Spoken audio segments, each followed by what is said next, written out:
With the release of the second act in episode Echoes, Bungie dropped the third iteration of the new 2-burst pulse rifle, Corrasion. So, on the first day of release, I went out and crafted this absolute monstrosity and have been using it religiously since. All to show you why this pulse rifle is so bad, some of the other options you should be using, and most importantly, showing you all the perks you should be going for if you end up going with Corrasion. Sub if you want to, and let's get right into the stats. We're going to be starting off with recoil direction, and I tried pretty much every setup you'd be running. At base, you recoil pretty heavily to the left. At 82 or a recoil direction mod, you recoil to the right, and at 100, it's pretty much straight upwards. In actual gameplay, I noticed quite a big difference going to 100 recoil, but not nearly as much when going for 82 or 92. So if you're planning on speccing into recoil direction, which I do recommend, I would completely go into it with arrowhead brake and not use a recoil direction mod or chambered compensator barrel. Now let's take a look at the wider stat package as a whole. During this review, I tried a couple different perk setups, the first of which was my typical pretty range-heavy perk setup with accurized rounds and a ranged masterwork to try and get as much damage fall off out of this archetype as possible. But I ended up really not liking the way it felt, and ultimately landed on a much more stability-focused perk setup in a stability masterwork, arrowhead brake, and steady rounds. You could trade out the stability masterwork for range or steady rounds for accurized rounds if you end up feeling you need the extra damage fall off, but for me personally, the additional stability was crucial to making this weapon feel usable. With the stats out of the way, let's take a look at the most impactful and unfortunately worst part about this weapon, the third and fourth columns. Right away, there are a couple perks that jumped out in the third column, the first of which was Enlightened Action. I got about 200 kills with Enlightened Action during this review, and I was honestly pretty impressed. The additional handling and reload speed on hit was very nice considering you're getting 2 stacks per burst. However, handling and reload speed definitely aren't the most impactful stats considering you could get easy stability from Perpetual Motion. Perpetual Motion grants 10 handling, 10 reload speed, and 10 stability per stack, with the first stack coming after 2 seconds of moving faster than 2 meters a second, aka sprinting, and the second stack coming after 2 seconds of moving faster than 2 meters a second for 10 seconds. This perk is a solid go-to on pretty much every weapon it's on, and after using it on Corrasion for around 150 kills, it's definitely the way to go here as well. With the fourth column, it gets a little bit more interesting.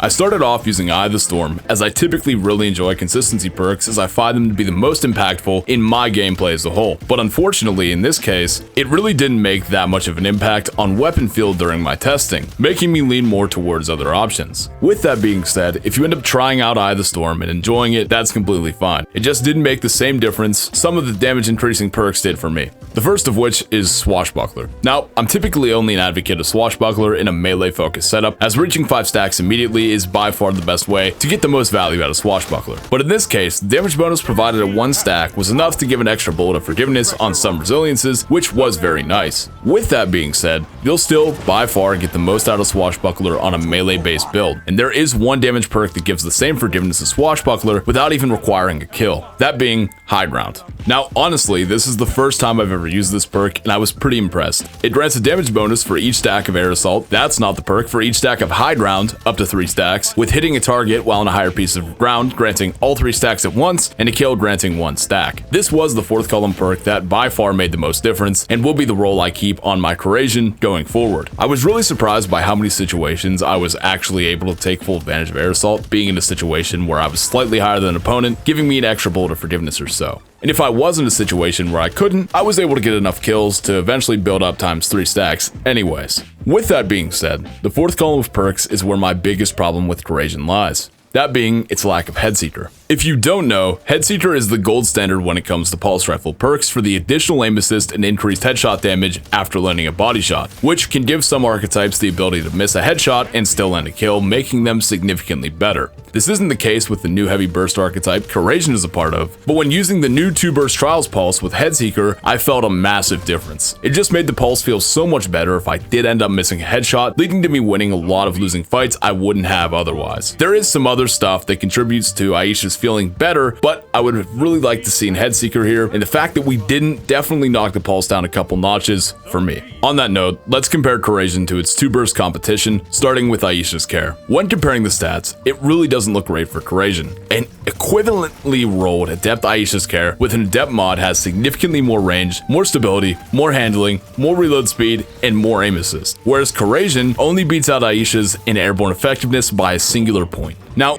in some cases, the stat differences are so minuscule that they aren't really noticeable in game for 90 to 95% of players. But in this case, It was a night and day difference going from Corrasion to Aisha's. It's like going from a round robin to Igneous Hammer when it comes to a 120. It's a completely different experience when it comes to stats, and more importantly weapon feel, but that really isn't everything. How did Corrasion's perks stack up against Aisha's? Well, like we mentioned before, Aisha's directly beats out Corrasion with Headseeker in the 4th column, and when it comes to the 3rd column, it doesn't get much better, with me personally preferring Aisha's Keep Away over Corrasion's Perpetual Motion. But that is a lot more of a personal preference thing than the 4th column, so it's up to you. When it comes to the origin trait, Corrasion has the very cool but also very niche Radiolaria Transporter, which causes multiple final blows to trigger a Vex explosion. It was kind of neat, but never led to me winning an engagement or securing a kill. Whereas Aisha's origin traits all benefit stats in a pretty meaningful way depending upon what you're looking for. Now, Corrasion is craftable, meaning after a little bit of seasonal grinding over a couple weeks, you'll have your perfect roll, with Aisha's being a randomly rolled trials weapon that has no guarantee on when you'll actually get its 5 out of 5 god roll.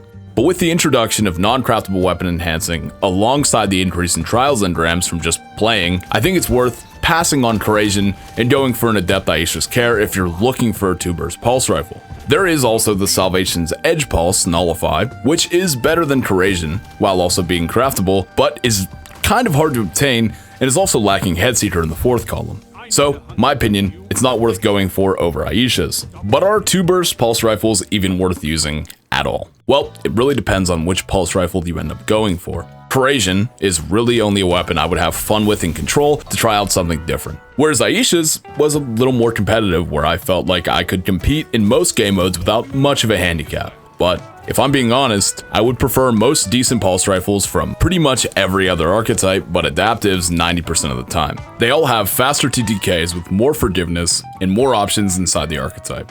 So, considering how time consuming it actually is to get this pulse rifle, I'd really recommend staying away from it. It took me over 7 hours to get through the first act in episode Echoes and also fully craft this thing using deep sight harmonizers.